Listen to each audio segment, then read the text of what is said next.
So today we're going to be breaking down this $1 billion brand's email campaign strategy. Today we're going to be talking about HexClad. Now this brand have a real confidence advantage, and we're going to see how they use that in their campaign strategy. Right now they're sending 4 to 6 emails a week with no gaps, almost no gaps, and people don't unsubscribe in droves. So in this video, I'm going to be breaking down how HexClad structures their campaigns, and not only, we're going to be looking at why it works for a high consideration product. Now, first of all, why can you trust what I'm about to tell you? I've worked in the past 5+ years scaling e-commerce brands with email and SMS and retention marketing, having customers purchase once, but then come back, purchase twice, 3, 4 times and more. Again, you can see an example here. I've just refreshed the page or refresh the page again of a brand that we've been working with this year, and we've been scaling over last year. Been working with them now for 3+ years, and you can see every year this time compared to previous year, we're up 41%. We're just under $500,000 of revenue, and we've only just finished January 2026. So right now, if you are an e-commerce brand and you do want to scale your retention marketing, we're going to start with complimentary audits. And what this audit will do is it will identify missed ROI opportunities, gaps in your LTV strategy to help fill in those gaps and make sure we're filling any money leaks. So if you are an e-commerce brand and you are looking to scale with email and SMS marketing, we're currently running retention audits. So these are completely free. And what these will do is they will identify gaps in your retention marketing strategy, will give you a clear and very accurate action plan on how you can fill in those gaps. And if you want to do it yourself, you can. If you don't, we can do it for you. So go ahead, book that call. The link is below and I'll see you there. Okay, so let's talk a bit about who HexClad is. Quick context, right? So HexClad isn't just another cookware brand.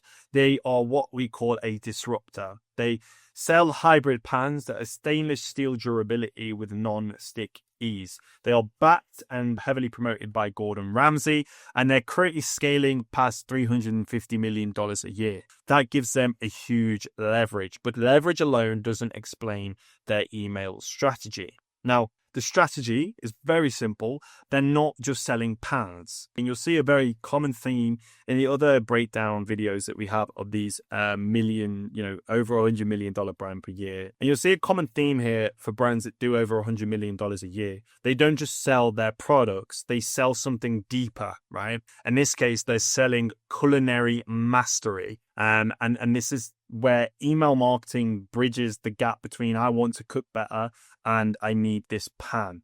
And that framing matters. So let's keep that in mind. Well, first, let's break down the cadence and have a look at how consistently this brand is selling. So first of all, this brand, they do over $200, per pan. It's a very high, it's much higher consideration product than, say, this bottle of water, right? Or maybe these pair of headphones, or let's say $20, $30 hat, right? It's a higher consideration product. So the point here is to send enough that you stay top of mind, okay? That matters more than having like the perfect send. So they have 4 to 6 emails per week, and they rarely have more than 2 days without an email. Why that works, I've already mentioned, is high consideration purchase. People don't impulse buy when it's over a certain amount, in this case, $200 pans. Now, talking a bit more about the 3 campaign types, and I'll give you examples of each. So starting with authority, they leverage things like the celebrity being Gordon Ramsay, obviously. They have over 50,000 5-star reviews. They also on their website have a lot of things around millions of you, like over 1 million of home chefs. They also have here like more than 1 million of you lovers. Like they're really leaning on some heavy numbers here to back down the fact that they are, the authority figure. So here's some examples. First of all, authority always works. It removes risk. It builds trust. You're not convincing, you're validating. So here we have Gordon Ramsay.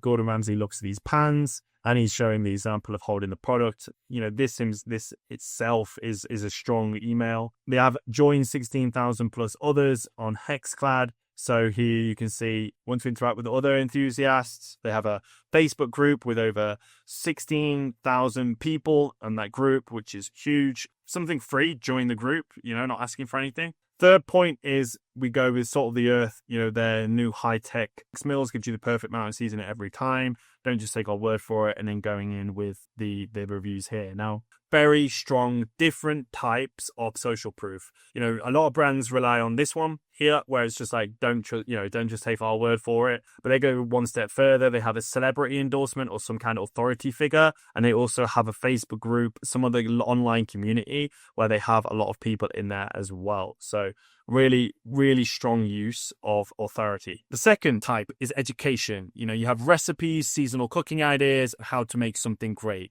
And notice what's missing. Okay, so let's have a look at the education and I'll see if you can notice what's missing. All right. So the first example is the 5 sweater weather recipes. You have a sticky situation, winter the time for us all beautiful face people to shine.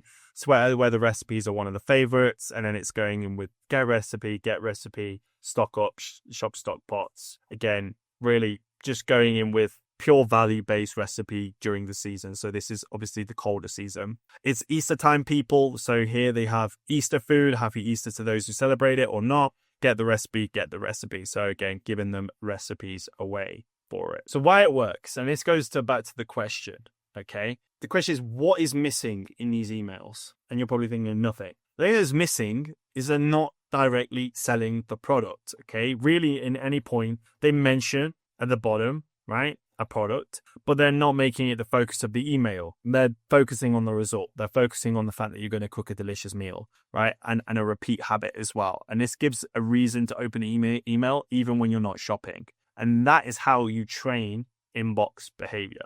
Education, great way to train inbox behavior. The third point is the hard sell, okay? And this is where you turn the pressure on a little bit, right? Big discounts, financing terms, clear urgency. The reason this works, and we'll show you here, is because when you create immediate urgency, you drive decision, right, from passive shoppers. So they could be reading your education emails, getting the recipes, enjoying all that stuff, but they haven't taken action. And this is where the hard sell comes in. It says, hey, look, it's time to take action if you haven't already. They also mix design and text-based emails to prevent the fatigue. They make the offer the hero, so they let the discount or the financing terms do the heavy lifting, and they use a high-end poster-style graphics. So here you can see example of you almost missed 49% off. Mother's Day sale. Don't tell your mom you almost forget. Our Mother's Day sale will be over faster than you can say. You rule, mom. Shop now and save up to 49% off best-selling. Again, give this again up to 49% off. So they do the heavy lifting here. Again, a plain text, hey chef, there's still time to save. And then it's going very simply here. Something very simple, something mixing like these two together is very, very good.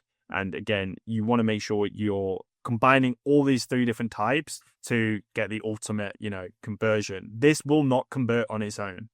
Having these look like this, high quality content, educational content with people, stuff that people are interested in, with good examples of authority, those 2 are going to help you when you want to actually make the sale and ask for the purchase. Okay, so just to round up, why does this system work? So you have something doing double duty, all right? The system works because nothing is doing a double duty, okay? You have authority, which removes doubt. You have education that builds habit.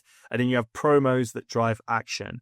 And they're not trying to close on every single send they put out. They're progressing the decision, okay? So what you should steal and what you could take away today is if you're selling a considered product, something that takes more time, steal this. Stay visible in the inbox. Send more than you usually would. Rotate that intent, okay? So make sure that you're rotating the reason why they would want to interact with your brand. Match format to purpose. So have the format, which is, okay, we have a great pan, and then match that to a purpose. I want to become the best person, the best culinary master in the kitchen, and let the credibility do the lifting. So really, you heavily rely on your testimonials. Make sure you're constantly getting testimonials in and giving good reasons for why people should believe those reviews. And the last point is use urgency sparingly in your promos, but do it very clearly. And it isn't clever stuff. It's just very disciplined. Now, at Hayes, this is how we approach retention